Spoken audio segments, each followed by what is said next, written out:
क्या कर रही हो तुम? छोड़ो मुझे, पागल हो गई तुम? पागल हो गई हो? चल डॉक्टर के पास चल।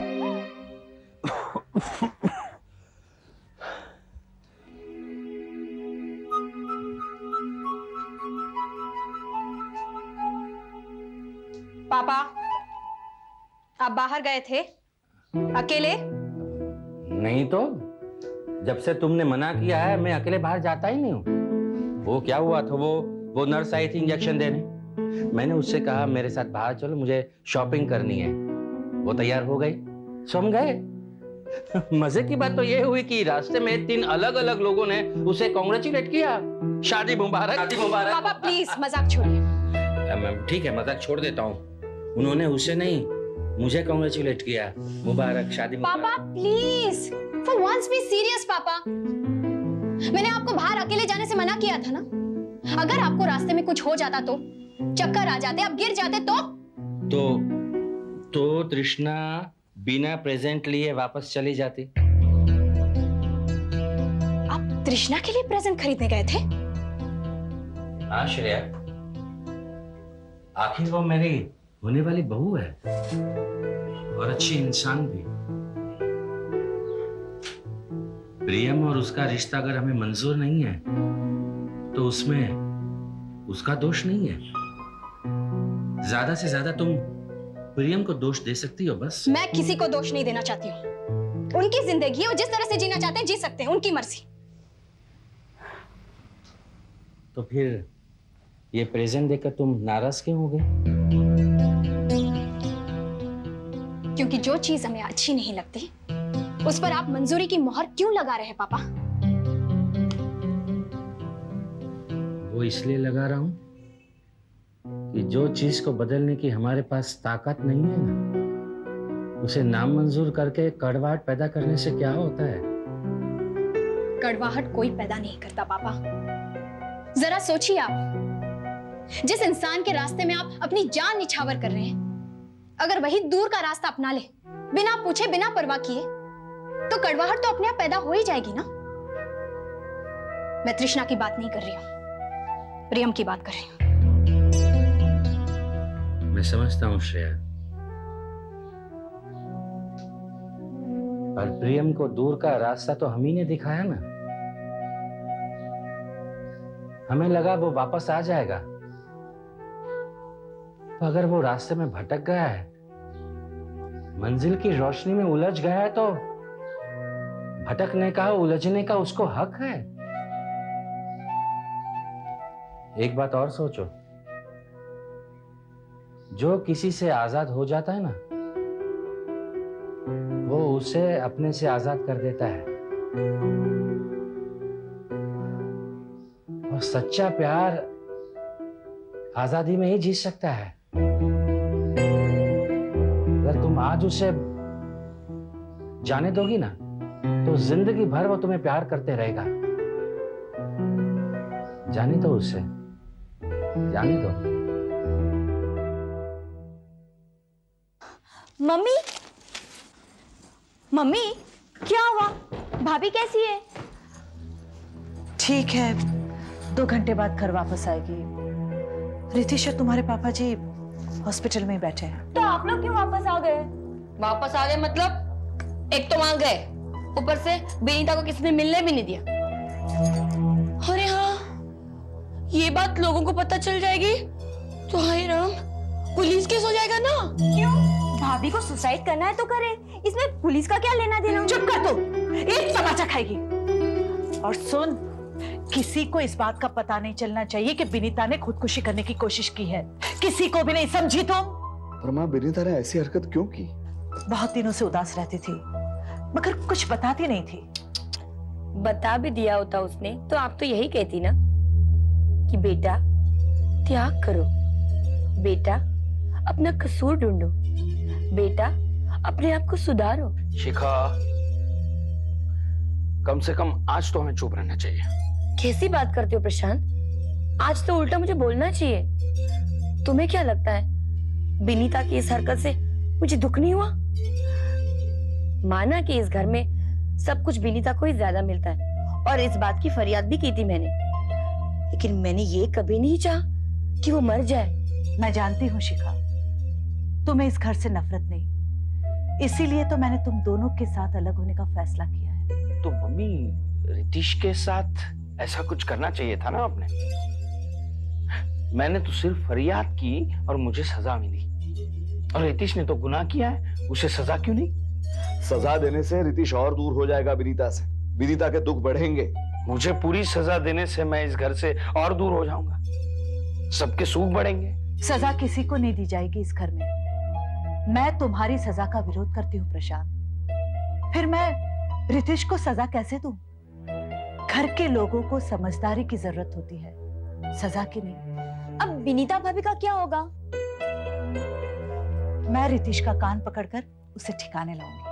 वो तो आज ना, अगर विनीता भाभी को बच्चा नहीं होगा तो रितेश भैया आज नहीं तो कल फिर से कोई लड़की ढूंढ लाएंगे। सबसे जरूरी बात तो ये है कि विनीता भाभी को जल्द से जल्द बच्चा होना चाहिए। इनफैक्ट मुझे तो लगता है अब मुझे भी बच्चा होना चाहिए, है ना भाभी?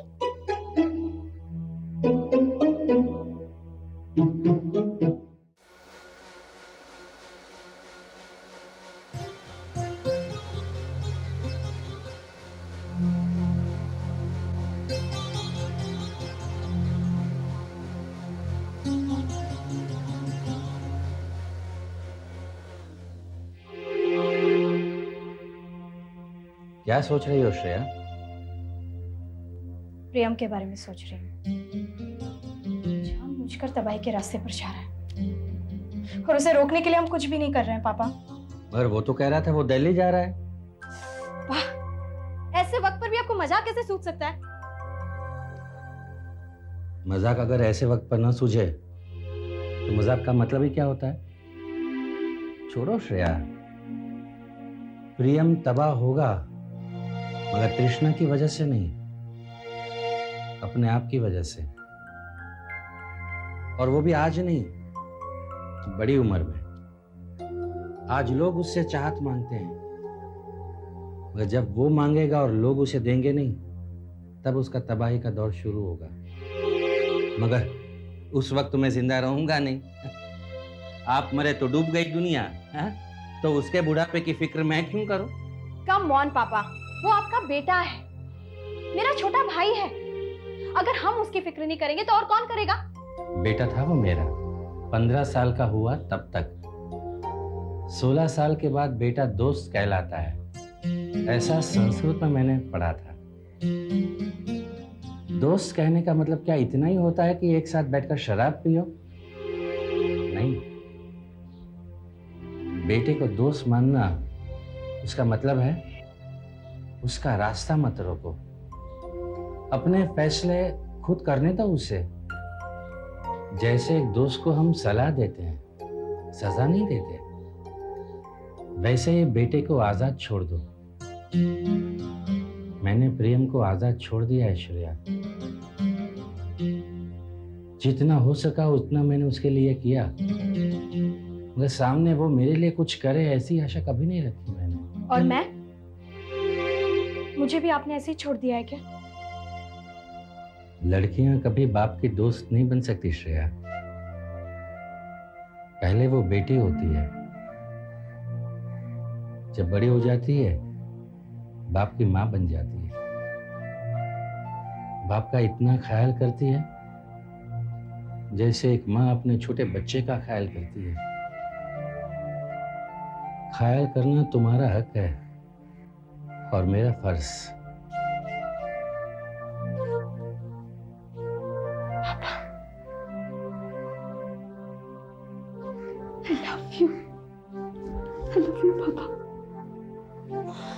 पापा, आज चेन्नई के हॉस्पिटल से एक लेटर आया था। आपका नाम लंग ट्रांसप्लांटेशन के लिए एनरोल हो चुका है। हम अगले हफ्ते ही चेन्नई जा रहे हैं पापा। विनीता, विनीता, ये क्या किया तुमने? ये क्या पागलपन है? हाँ, तुम अपनी जान दे देना चाहती थी, क्यों? मुझे नहीं जीना। मुझे जिंदगी में कोई मतलब नहीं दिखाई देता भाभी। कल तक तो दिखाई देता था ना विनीता, फिर अचानक दिखाई देना क्यों बंद हो गया? हो सकता है तुमने देखना बंद कर दिया, और फिर ऐसी कौन सी आशा है जो टूट गई, कौन सी चाह है जो छूट गई? बताओ, क्या मतलब देखना चाहती हो तुम? ज्यादा कुछ नहीं। जो भी एक आम लड़की चाहती है ना भाभी, वो मैं भी चाहती हूँ। इतना में मुझे नहीं मिल सकता। मेरा पति, मेरा अपना छोटा सा परिवार, ये सब तो सबको मिलता है ना भाभी, तो फिर मुझे क्यों नहीं मिल सकता? घर वाले मानते हैं विनीता के रितेश ने श्रेया दलाल से शादी करने के लिए तुमसे डिवोर्स मांगा। देखो, मैं ये बात बिल्कुल भी नहीं मानती हूँ। तुम मुझे बताओ सच्चाई क्या है? सच्चाई ये है कि मैं रितेश को अपने पास नहीं रख सकती, और ये मेरी कमजोरी है। इसमें कोई और जिम्मेदार नहीं है भाभी। अगर अपने अलावा मैं किसी और को जिम्मेदार ठहरा सकती तो शायद इतनी बेमतलब नहीं लगती मुझे ये जिंदगी। देखो विनीता, हम एक नहीं, हजार ख्वाहिशें, हजार उम्मीदें, हजार तरह की ताकत लेकर जीते हैं, और इस वक्त जिसे हम जिंदगी कहते हैं ना, वो और कुछ भी नहीं। उनमें से ही एक उम्मीद है, एक ताकत है, जिसे हम बेवजह की अहमियत देते हैं, और उस एक के लिए दूसरी सभी उम्मीदों को कुचल देना नाइंसाफी है विनीता, खुद के साथ। आपकी तरह ये बातें औरों ने भी मुझे कही है भाभी, मगर मैं मान नहीं सकती। ठीक है, नहीं मानना चाहती तुम, लेकिन इसमें रितेश और श्रेया के रिश्ते का कोई मसला नहीं है विनीता। ये फ्रस्ट्रेशन तुम्हारी अपनी है, अपने बच्चे को लेकर, है ना? तुम उस डॉक्टर की ट्रीटमेंट ले रही थी ना, क्या वो कामयाब नहीं हुई?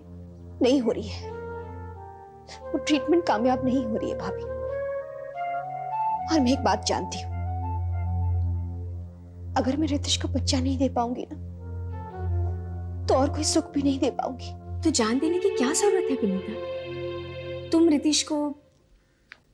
रितेश को डिवोर्स दे दो, उसकी दूसरी शादी करवाने को अपना मकसद समझो। सुना विनीता? देखो जिंदगी में कभी मतलब नहीं होता, टालना पड़ता है, समझी?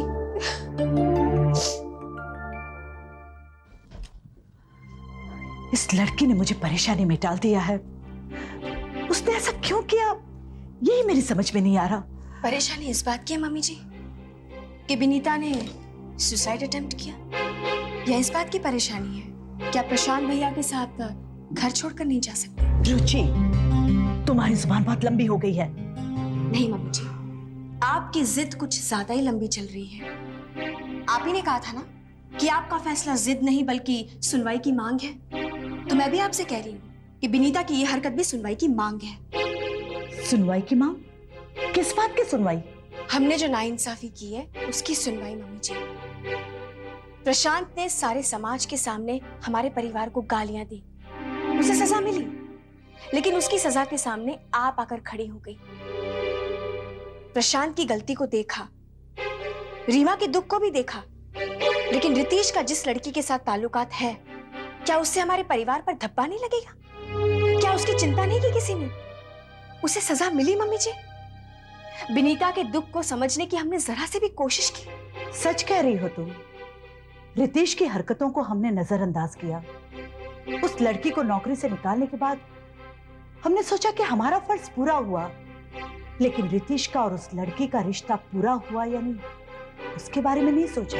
नहीं नहीं नहीं, आपको कोई जरूरत नहीं विनीता को उसके दुख से निकालने की। आखिर हम बहुएं हैं ना आपकी। नाखून उंगली से अलग ही रहता है। विनीता के सुसाइड अटेम्प्ट से आपको परेशानी होती है, दुख नहीं, दया नहीं, चिंता नहीं, परेशान। रुचि, बस सब समझती हूं मैं, मगर सारी हकीकत तुम नहीं समझ रही हो। प्रशांत के दिल में ये वहम बैठने लगा है कि वो हमारा गोद लिया हुआ बेटा है। ये गलतफहमी और बढ़ी तो पूरे परिवार को तहस नहस कर देगी। और विनीता का ख्याल रखने के लिए सारे लोग हैं यहाँ, लेकिन प्रशांत पर नजर रखने के लिए वहां कोई नहीं है।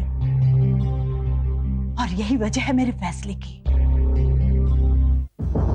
बेशर्म की तरह मेरे सामने खड़े हो तुम रितिश। भीमानी परिवार में किसी की दिमागी हालत इतनी नासाज हो गई है कि उसे खुदकुशी करने की कोशिश करनी पड़े, और वो भी मेरी बहू को, जिसे किसी ने मेरे नाम के भरोसे पर, मेरे खानदान के भरोसे पर इस घर में विदा किया था, और अब तक तुम उसकी परेशानी जान भी नहीं पाए। पापा, मुझे कुछ नहीं पता। सुबह तक तो अच्छी तरह हंस बोल रही थी वो। आज दिन भर में तुम लोग कहां कहां गए थे?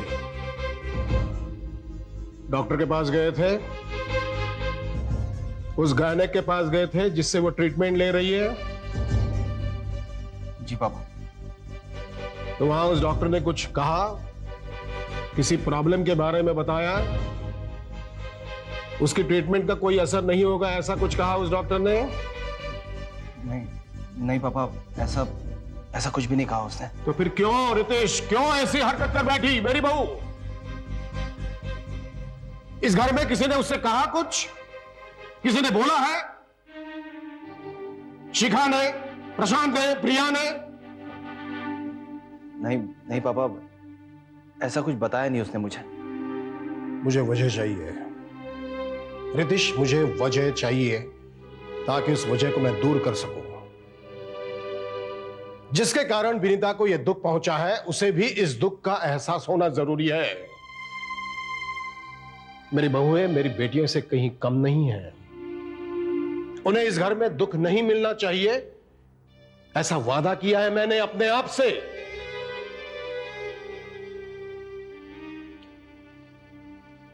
जानकी के कारण कुछ हुआ है? मेरे कारण हुआ है? नहीं पापा, ये सब कुछ मेरी वजह से हुआ है। दरअसल मैंने विनीता से वादा किया था कि मैं श्रेया से नहीं मिलूंगा, फिर भी तुम दोबारा उससे मिलने गए। और श्रेया ने भी बेंगलोर जाने से इनकार कर दिया क्योंकि वो यहां रहना चाहती थी, तुम्हारे साथ, तुम्हारे पास। सच या झूठ? आधा सच है पापा। श्रेया बेंगलोर इसलिए नहीं गई क्योंकि उसके पापा का ट्रीटमेंट यहां चल रहा है। और हाँ, मैं एक बार आखिरी बार श्रेया से मिलने गया था और विनीता को पता चल गया। उसे लगा कि मेरे और श्रेया के बीच अब भी कोई रिश्ता है, जबकि मैं वहां हर रिश्ता खत्म करने गया था। झूठ, बिल्कुल झूठ। तुम सिर्फ झूठ बोल रहे हो रितेश।